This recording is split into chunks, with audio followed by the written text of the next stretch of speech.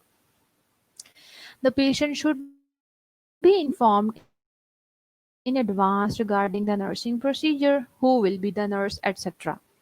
Important legal documentation of the patient's rights, wherein the patient is informed clearly, both orally and in writing, to be performed, and the signature obtained from the patient or his or her spouse, parents or family member.